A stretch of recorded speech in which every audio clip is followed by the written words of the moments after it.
야곱아 너를 창조하신 여호와께서 지금 말씀하시느니라. 이스라엘아 너를 지으신 이가 말씀하시느니라. 너는 두려워하지 말라. 내가 너를 구속하였고 내가 너를 지명하여 불렀나니 너는 내 것이라. 내가 물 가운데로 지날 때에 내가 너와 함께할 것이라. 강을 건널 때에 물이 너를 침몰하지 못할 것이며 내가 불 가운데로 지날 때에 타지도 아니할 것이요 불꽃이 너를 사르지도 못하리니 대저 나는 여호와 내 하나님이요 이스라엘의 거룩한 이요 내 구원자임이라. 내가 애굽을 너의 속량물로 구스와 스바를 너를 대신하여 주었노라. 아멘. 오늘 예배 오신 여러분들 사랑하고 축복합니다. 오늘은 멀리서 우리 태양 우리 형제님 우리 자관 왔습니다. 그리고 우리 박주화 자매님도 이렇게 우리 자녀들이 캐나다에서 오고 군대에서도 와서 이렇게 함께 예배 드리게 되어서 감사합니다. 우리 자녀들 다음 세대인데 우리 환영하면서 좀 박수 한번 했으면 좋겠습니다. 감사합니다. 함께 예배 드려서 너무 감사합니다. 오늘 말씀은 성찬식 말씀으로 코로나 이후 우리의 믿음의 사람들이 어떻게 살아가야 하는지에 대한 말씀을 나누고자 합니다. 코로나로 이 세상이 바뀌고 있습니다. 신앙생활의 모습도 바뀌지 않을까 사실 염려스럽습니다. 그러나 코로나 이후가 오히려 하나님의 구속 역사의 기회가 됨을 깨닫게 됩니다. 코로나로 인한 시련과 고난이 오히려 우리를 더욱더 새롭게 할 것이기에 기대가 됩니다. 사실 오늘 본문 이사야서 43장 1절에서 3절 말씀 이전인 42장 18절에서 25절의 말씀은 이스라엘 백성들이 수없이 하나님의 말씀에 불순종하면서 거역하는 것을 보게 됩니다. 우상을 숭배하는 것을 보게 됩니다. 이스라엘 백성들의 영적인 무감각과 무지함이 이 재앙을 가져온 것입니다. 그로 인해서 그들이 받게 될 징계를 42장 22절은 이렇게 선포합니다. 우리 같이 한번 읽어보겠습니다. 시작. 이 백성이 도둑 맞으며 탈취를 당하며 다 굴 속에 잡히며 옥에 갇히도다. 노략을 당하되 구할 자가 없고 탈취를 당하되 되돌려 주라 말할 자가 없도다. 지금 이스라엘 백성들이 바벨론 포로로 끌려가도록 그들의 인생이 도둑맞고 있습니다. 탈취를 당하고 있습니다. 굴 속에 잡히게 되고 옥에 갇히며 노략을 당했는데 구할 자가 없습니다. 어떻게 해서 이런 일이 일어납니까? 여호와께서 그들에게 맹렬한 진노를 퍼부었기 때문입니다.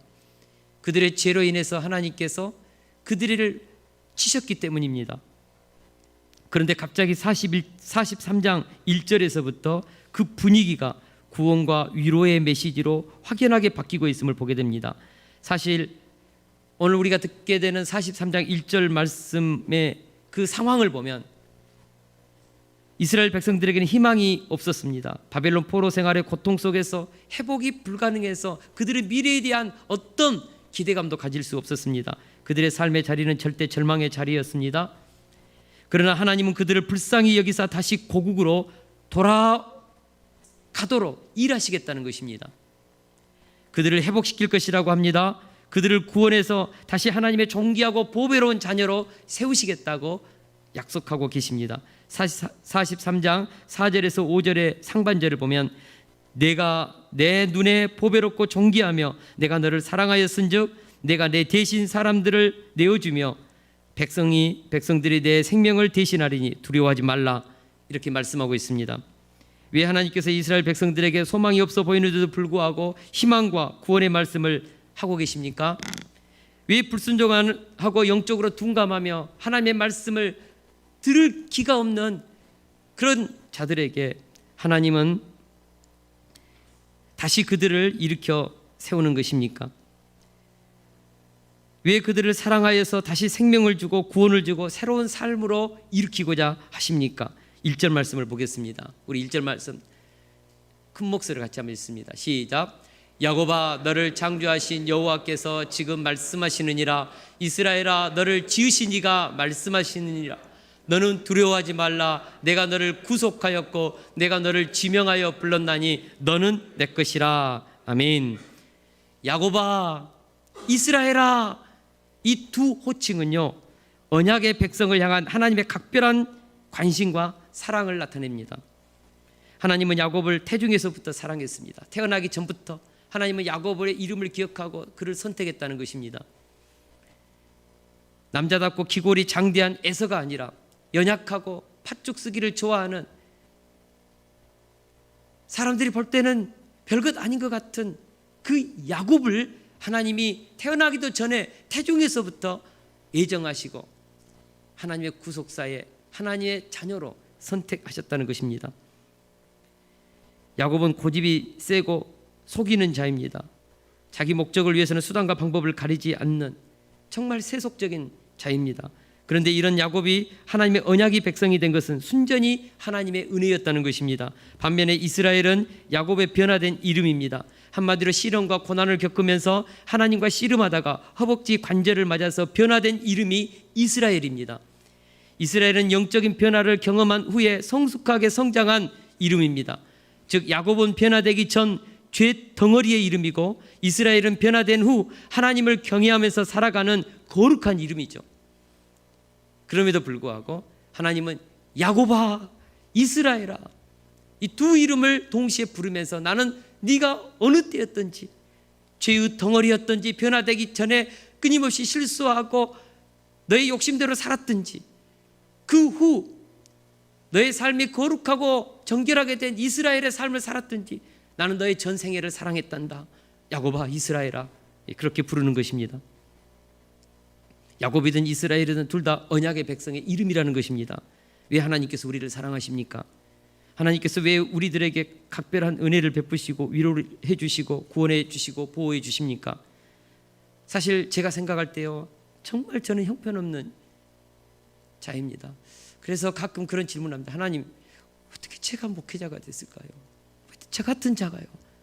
그런 생각을 할 때가 많습니다. 자주 죄로 넘어집니다.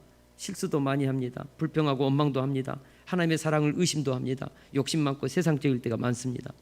그럼에도 불구하고 하나님은 여전히 세워주시고 하나님의 나라를 위해서, 양떼들을 위해서 힘쓰고 예수도록 주님께서 이 목자의 이 직분을 박탈하지 않고 여기까지 세워주셨습니다. 왜 이런 일들이 저희 인생뿐만 아니라 여러분들의 인생 가운데도 일어나는 것입니까? 우리 에베소서 1장 4절에서 5절에서 우리는 그 해답을 찾게 됩니다. 같이 한번 읽겠습니다. 시작. 곧 창세전에 그리스도 안에서 우리를 택하사 우리로 사랑 안에서 그 앞에 거룩하고 흠이 없게 하시려고 그 기쁘신 뜻대로 예정하사 예수 그리스도로 말미암아 자기의 아들들이 되게 하셨으니 아멘. 그렇습니다. 우리가 잘나서가 아닙니다. 우리가 자격이 있어서가 아닙니다. 단지 우리를 창세전에 그리스도 안에서 택하셨기 때문입니다. 우리는 하나님의 자녀로 선택되어 창조되었고 하나님의 사람으로 하나님께서 조성시켜 나가고 있습니다. 부족하고 허물 많고 실수하고 자꾸 넘어지지만 하나님은 여전히 우리를 향하여 성철아, 내가 너를 창조하였다. 거나 내가 너를 지금 조성해 나가고 있다. 그렇게 우리 주님은 말씀하시는 것이죠. 현재 우리의 모습은 희망이 없어 보입니다. 분명히 그렇습니다. 그러나 하나님은 내 자녀로 선택한 사랑하는 내 아들, 딸이기에 너를 사랑한다는 것입니다. 너를 희망의 사람으로 키우겠다는 것입니다. 너를 존귀하고 보배로운 자로 만들어내겠다는 것입니다. 하나님의 결심이고 하나님의 의지입니다. 마치 이스라엘이 하나님께 불순종하고 온갖 더러운 우상을 섬기고 불의와 부정을 행하며 하나님 앞에 수치되는 삶을 살았다 할지라도 내 자녀이기에 다시 시작하도록 도와주시겠다는 것입니다.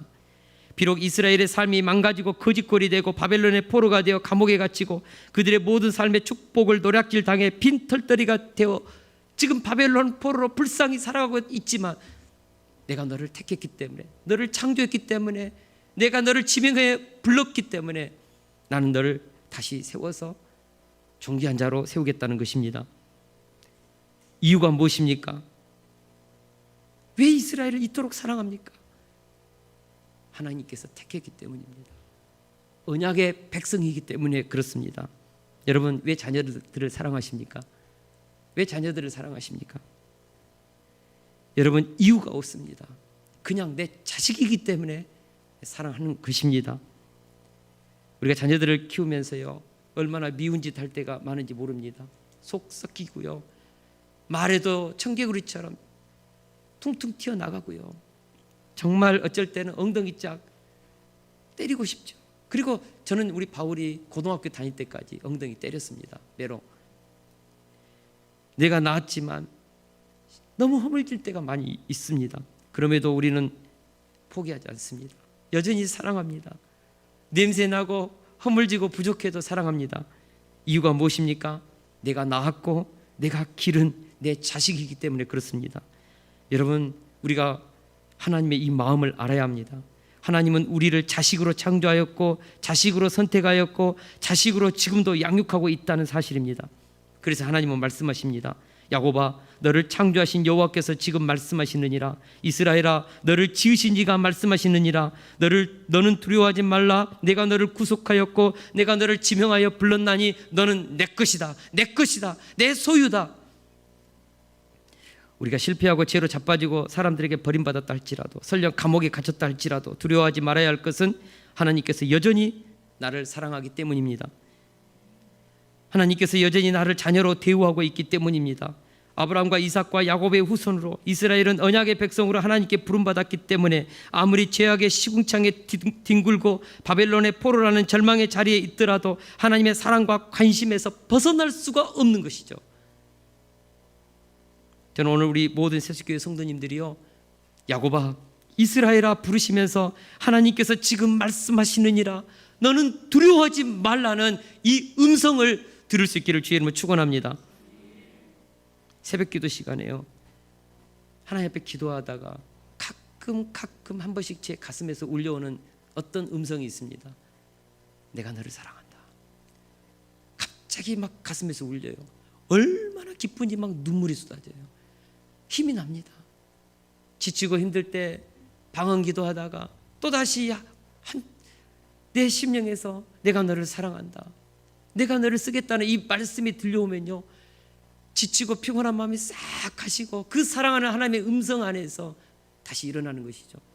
저는 지금도 잊을 수 없는 것이 군대에서요, 어느 날 그 이등병 때 피곤해서 지쳐 자는데 꿈에서 하늘에서 성철아 내가 너를 사랑한다, 딱 눈을 떴는데 얼마나 막 기쁜지요. 잠을 못 자겠더라고요. 꿈에서 들었는데. 여러분, 우리에게 그럴 때가 있습니다. 하나님께서 내가 너를 사랑한다, 이 음성을 들려주면 얼마나 힘이 나는지요.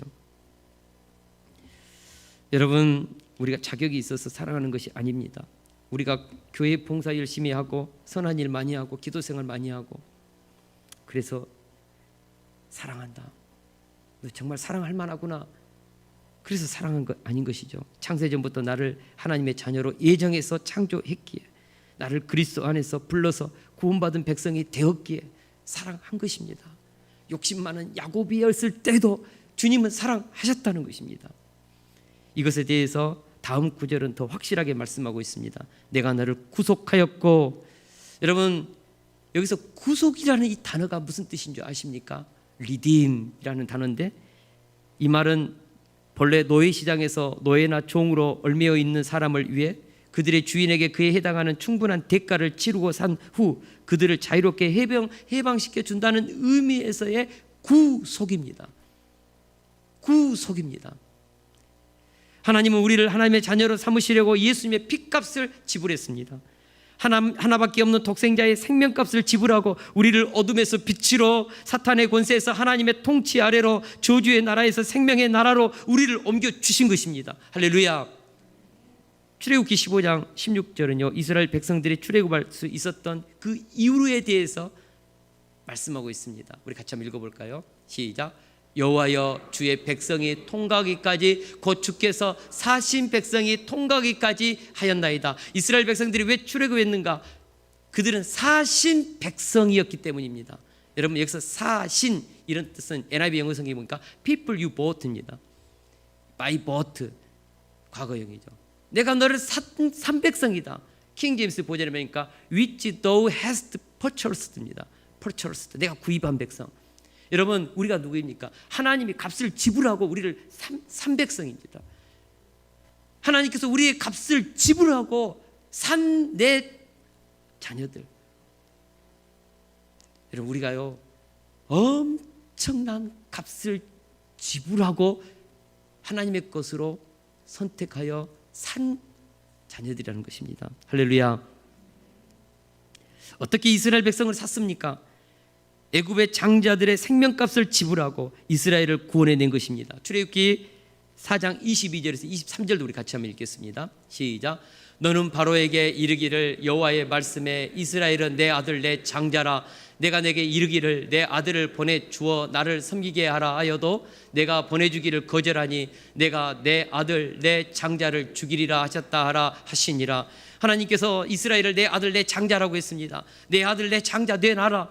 바로가 왕이 끝까지 내놓지 않으니까 내가 너희들의 장자를 내가 죽이겠다. 왜 하나님께서 이스라엘 백성들을 출애굽시켰는가? 애굽에 있는 모든 장자의 생명값을 지불하고 이스라엘을 사서 내 백성 삼았다는 것이죠. 여러분, 출애굽할 때 하나님은 이스라엘을 애굽의 장자들의 생명값을 지불하고 산 내 아들 내 장자들이라는 것이죠. 여러분, 우리가 하나님의 자녀들입니다. 우리가 하나님의 백성입니다. 이유가 무엇입니까?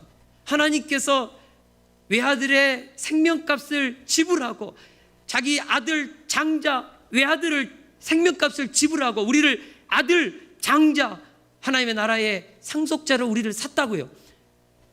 우리는 이것을 알아야 합니다. 사랑하는 동역자 여러분, 우리가 어떻게 하나님의 자녀가 되었을까? 어떻게 사탄의 종노릇한 삶에서 해방되었을까?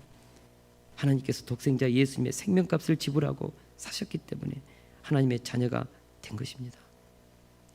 그러나요, 아무나 다 생명값을 지불하고 사신 백성이 된 것이 아닙니다. 하나님은 내가 너를 구속하였고 그 다음에 내가 너를 지명하여 불렀다고 했습니다. 여러분, 우리를 콕 집어가지고 우리를 지명해서 택해서 산 것입니다. 아무나 산 것이 아닙니다. 지명하여 불렀습니다.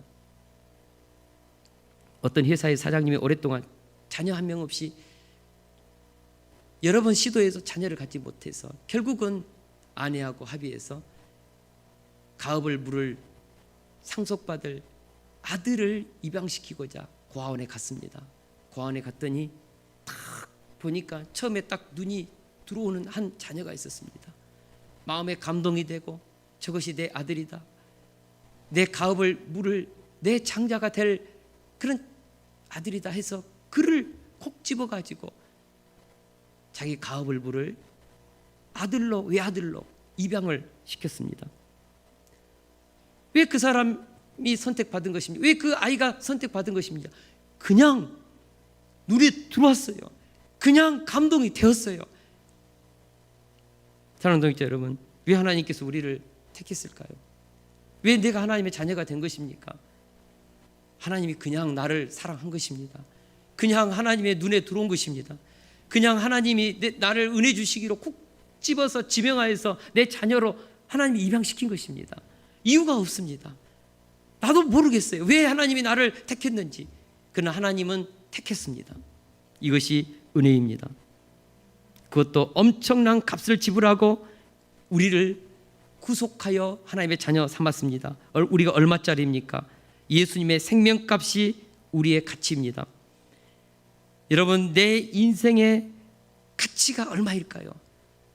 저는 대학 들어가면서요, 내 인생의 가치에 대해서 생각해 보았습니다. 아직 예수님 믿기 전에. 그래서 저는 200억을 벌려고 했습니다. 나는 최소한 200억짜리 인생을 되어야겠다. 저는 1986년에 대학 입학하면서 200억 벌기로 작정하고 갔습니다. 여러분, 여러분의 인생의 가치, 값은 얼마이십니까? 하나님은 말씀하십니다. 예수님의 값어치가 너의 인생의 값어치다. 나는 누구인가? 예수님짜리 인생입니다. 예수님의 값어치가 내 인생의 값어치인 것을 믿으시기 바랍니다. 그래서 하나님께서 나를 사랑하실 때 독생자 예수님을 사랑한 것처럼 나를 사랑하신다는 것입니다. 두려워하지 말라. 내가 너를 구속하였고 내가 너를 지명하여 불렀나니 너는 내 것이다. 우리는 하나님의 것입니다.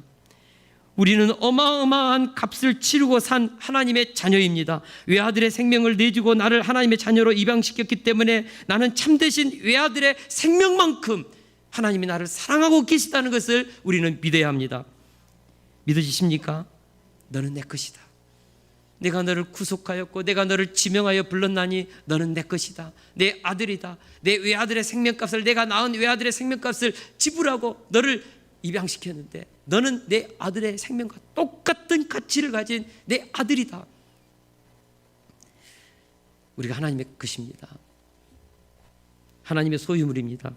그것도 자녀로서 하나님의 것입니다. 우리가 살아가면서요, 소중한 내 소유물이 있습니다. 스마트폰, 여러분 굉장히 소중하죠. 거기에는 많은 우리의 개인적인 정보가 있습니다. 함부로 빌려주지 않습니다. 여러분 스마트폰 빌려준다고 해서 줍니까? 물론 뭐 전화 걸 때 잠시 빌려주지만은 함부로 주지 않습니다.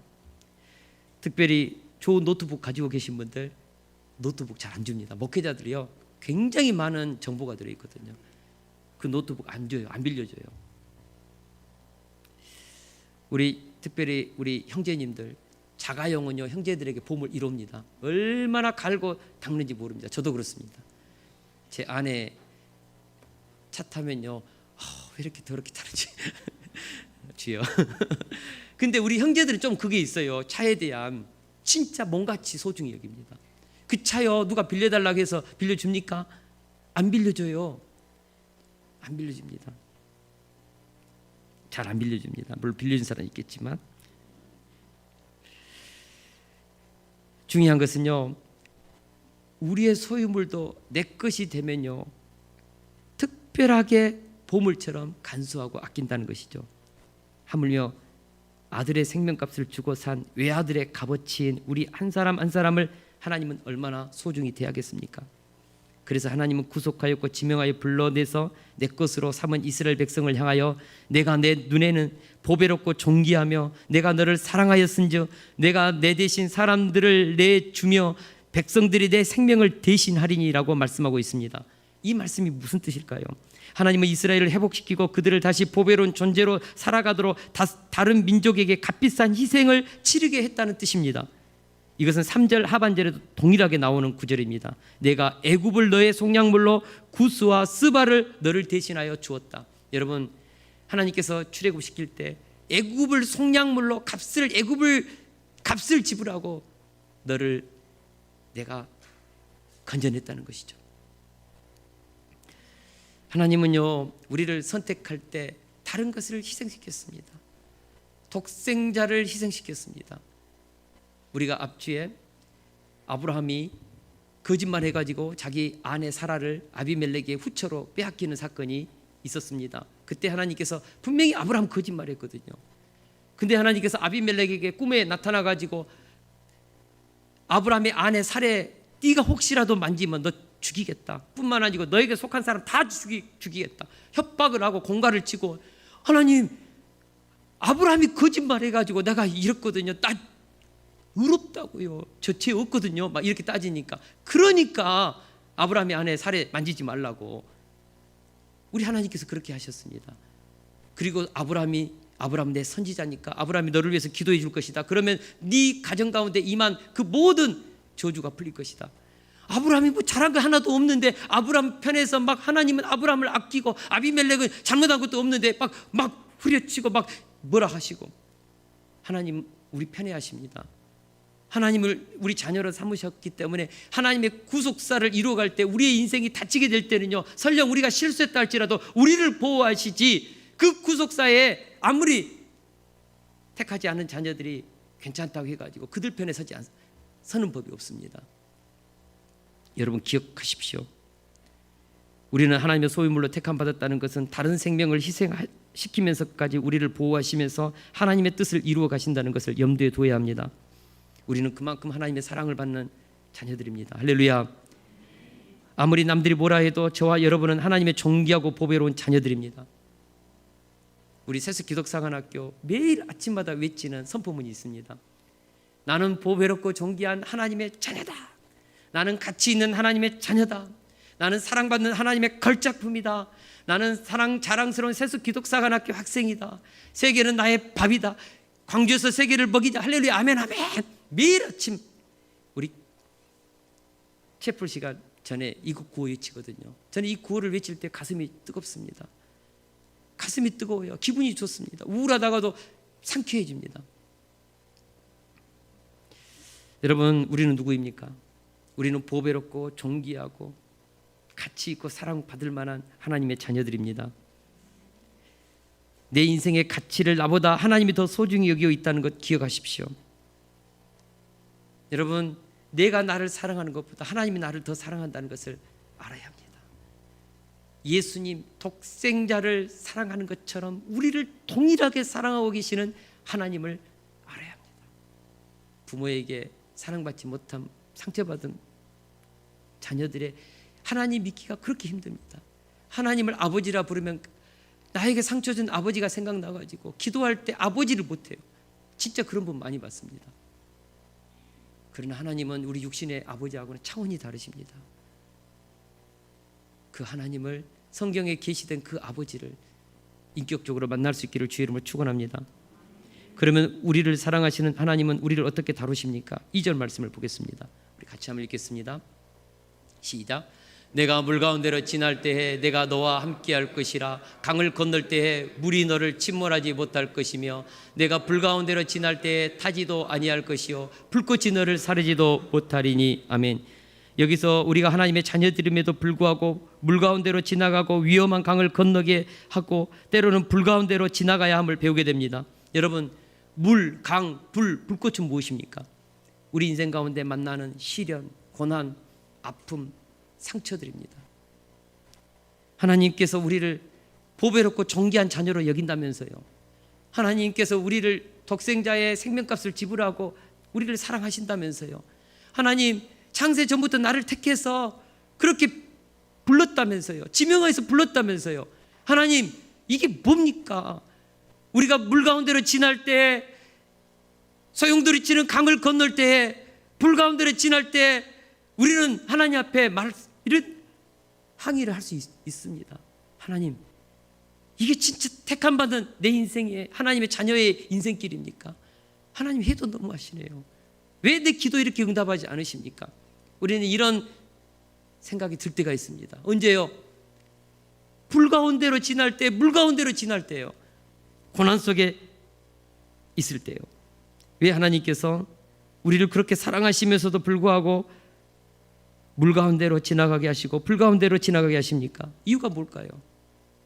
우리를 깨끗하게 하시기 위해서입니다. 여러분, 우리를 깨끗하게 하기 위해서입니다. 빨래가요, 걸레가 더러우면요 팍 빨죠. 물에다 씻어내죠. 그래서 우리는 깨끗하게 씻어서 그렇게 사용합니다. 여러분, 어떤 가위라든지 젓가락이라든지 수저라든지, 특별히 예전에 막 이런 어떤 그 의료 도구가 있지 않습니까? 이런 것들 물로 끓여가지고도 소독하지만요, 어떨 때는요 불로 소독할 때가 있습니다. 완전한 소독이죠. 예전에 우리 어렸을 때요 불주사가 있었습니다. 불로 소독해가지고 주는 주사, 얼마나 아팠는지 모릅니다. 하나님은 우리를 불 가운데로 지나가게 하시고 물 가운데로 지나가게 하시면서 세상 속에서 야곱과 같이 때가 덕지덕지 낀 우리의 아직도 변화되지 않는 그런 부분들을 벗겨내신다고요. 씻어내신다고요. 때로는 빨래로 물로도 씻어지지 않으면 불 가운데로 지나가게 하셔서 우리를 정말 소독하십니다. 여러분, 그 명검을 어떻게 만드신지 아십니까? 불 속에 풀무불에 넣어가지고요 빼내가지고 망치로 다듬고 그리고 물 속에 집어넣고 또다시 불 속에 넣고 두들겨 패고 또 물 속에 담그고 수천 번을 반복할 때요 명검이 나옵니다. 이렇게 담금질이 되지 않는 것은요 일반 검이지 명검이 아니죠. 하나님은 우리를 명검으로, 하나님의 작품으로, 하나님의 형상으로 우리를 빚어내시기 위해서 불 가운데로 지나가게 하시고 물 가운데로 지나가게 하신다는 것입니다. 야곱은 자연산입니다. 욕심과 속임수로 가득한 아담의 본성이 가득했습니다. 이런 야곱을 그대로 두면 하나님의 자녀로 쓰임받을 수가 없습니다. 그래서 하나님은 야곱을 연단하십니다. 바단 아람에서 20년 동안 야곱보다 더 센 외삼촌 라반을 만나게 해서 그의 본성을 깨끗하게 했습니다. 그리고 형 에서를 만나게 함으로 죽음을 통과하면서 환도뼈가 무너지는 것을 경험하게 했습니다. 이렇게 해서 야곱은 이스라엘이 되었습니다. 하나님은 출애굽한 이스라엘 백성들에게 홍해의 물 가운데로 지나가게 했습니다. 이것은 세례입니다. 그들의 더러운 죄를 씻어내는 의식입니다. 빨래를 하듯이 홍해를 건너면서 그들을 애굽에 노예되었던 종에 됐던 그들을 씻어내는 의식을 행한 것이죠. 그리고 광야의 길을 걷게 했습니다. 때압볕, 불볕 더위를 통과하면서 불꽃이 사르는 그 뜨거운 광야를 배회하면서 그들은 40년 동안 연단을 받았습니다.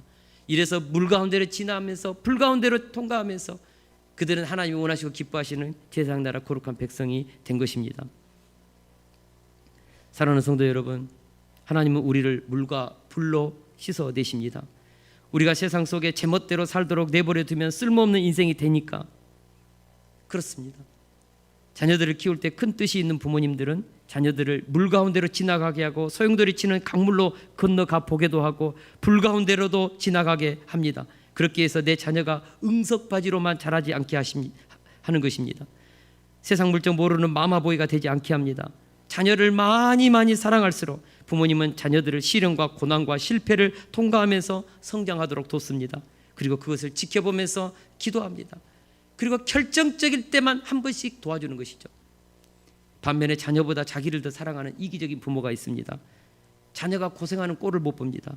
조금만 고생해도 그것을 부모가 나서서 해결해 줍니다. 학교의 인간관계도 부모가 다 정리해 버립니다. 그러면 부모님은 편하죠. 부모님은 내 자녀만큼은 손에 물을 대지 않고 곱게 키우고 싶습니다. 고생하지 않고 편안한 삶을 살게 해주고 싶습니다. 정말 꽃길만 걷게 해주고 싶습니다. 그러나 그것은 부모님이 편하기 위한 이기적인 사랑입니다. 부모 마음이 불편하니까 개입한 것입니다.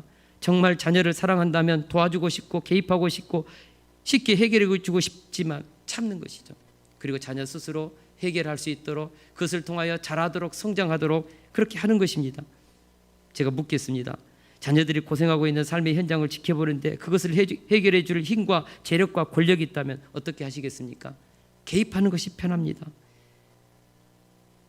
그러나 자녀들이 내게 해결해 줄 힘이 있음에도 불구하고 지켜보는 그 부모의 마음이 얼마나 크신 줄 아십니까? 내 편하고 싶어서 우리가 자녀들의 인생을 자꾸 손대면요, 그렇게 해서 자녀들의 인생이 꽃길을 걷는다고 합시다. 그러나 언젠가는 부모님의 손이 없었을 때, 손길이 탈 수 없는 때 스스로 헤쳐가야 될 인생의 문제에 직면할 때가 있습니다. 그때는 어떻게 합니까? 우리가 하나님도 아니고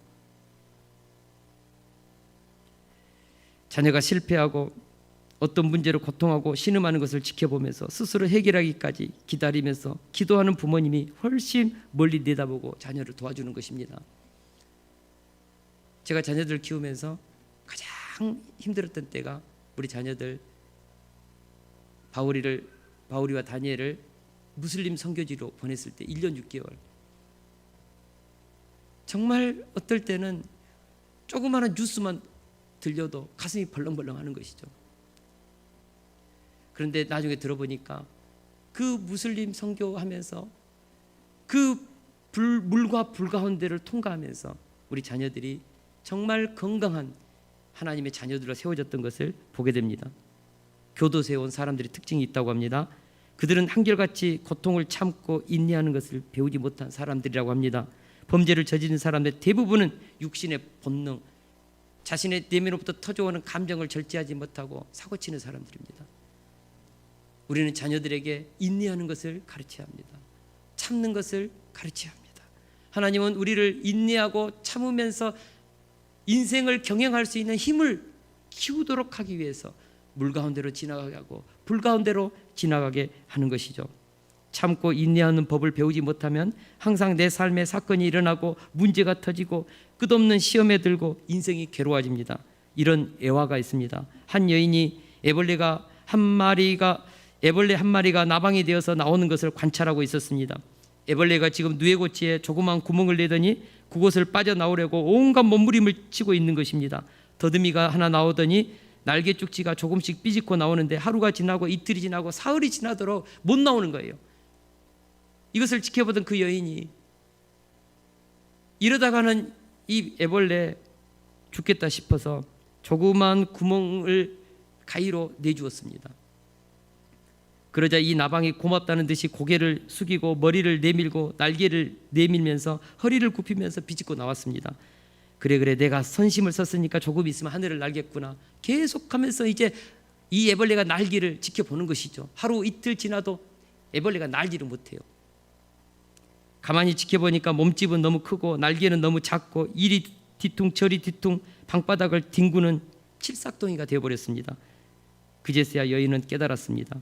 자신이 그 애벌레가 나오도록 가위로 손댄 그것이 애벌레가 날개를 튼튼히 할 수 있는 그 기회를 자기가 빼앗았다는 것을, 그러면서 후회를 했습니다. 결국 한 나방의 생애를 망쳐버린 것이죠. 우리도 그렇습니다. 자녀들의 인생을 사랑한다면 그들이 때로는 물 가운데로, 때로는 위험한 강을 건너기도 하고 불 가운데로 지나가게 해야 합니다. 그럴 때 비범하게 자라는 것이죠. 하나님은 우리를 비범하게 키우십니다. 하나님은 그런 분이십니다. 분명한 것은 우리가 물 가운데로 지날 때 하나님께서 내가 너와 함께 하겠다고 약속하셨습니다. 강을 건널 때 물이 너를 침몰하지 못할 것이라고 약속하셨습니다. 뿐만 아니라 불 가운데로 지날 때 내가 타지도 아니하고 불꽃이 너를 사르지도 못하리라고 말씀하셨습니다. 하나님은 자녀들이 물과 불을 지날 때 너와 함께 하겠다, 지켜주겠다,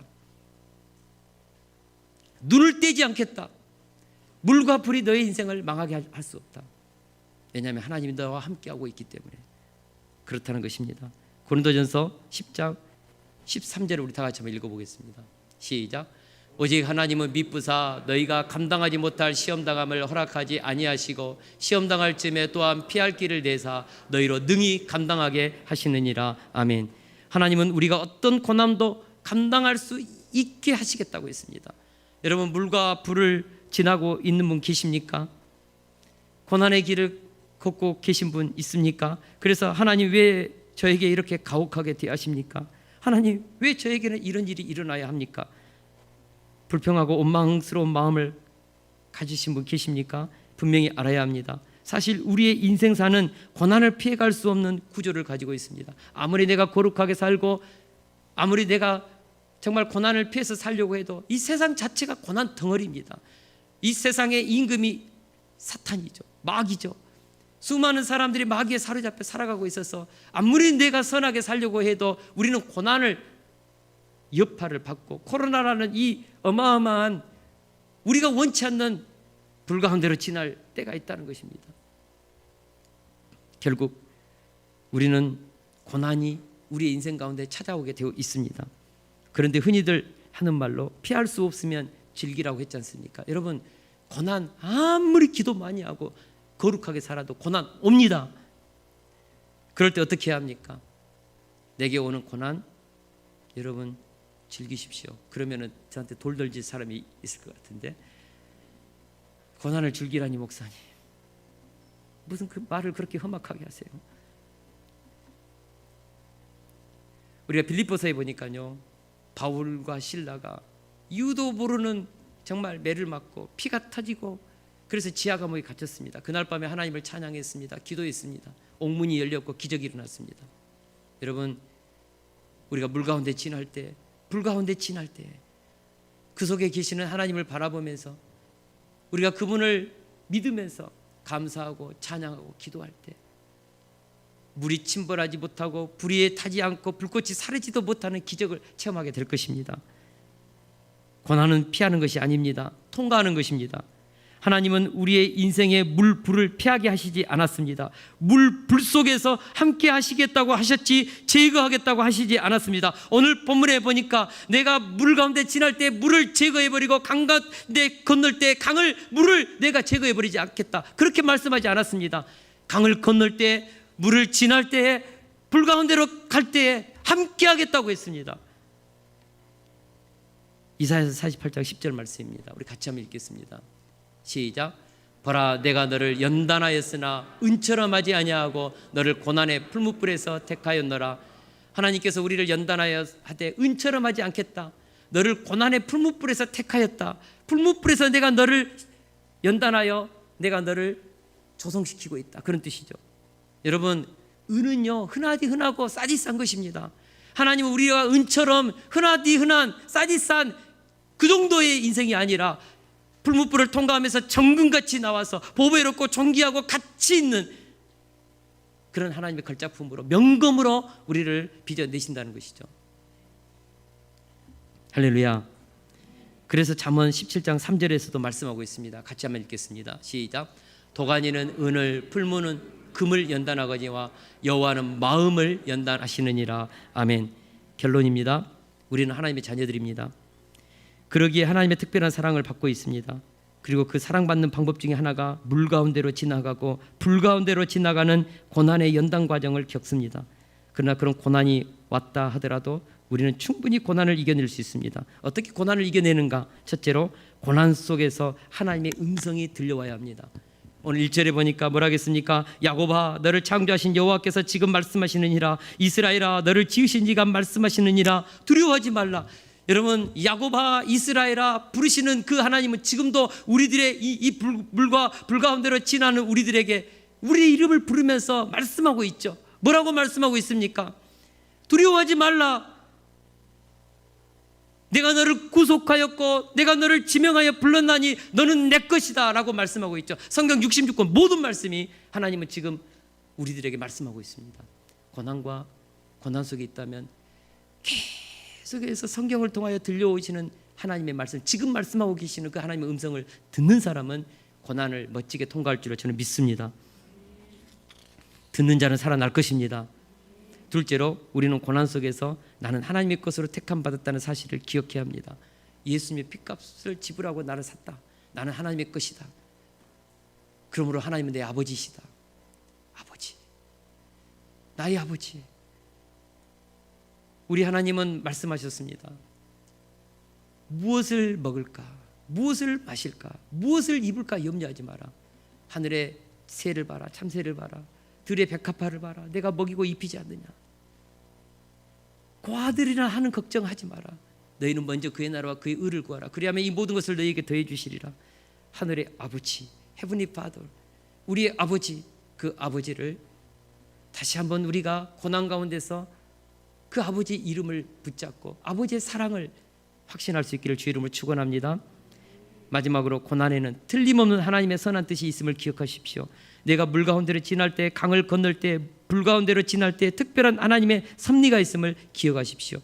그러기에 고난이 있다고 해서 우리가 망하지 않습니다. 그 고난 속에 특별한 뜻을 품고 지켜보고 계시는 하나님이 계시기 때문입니다.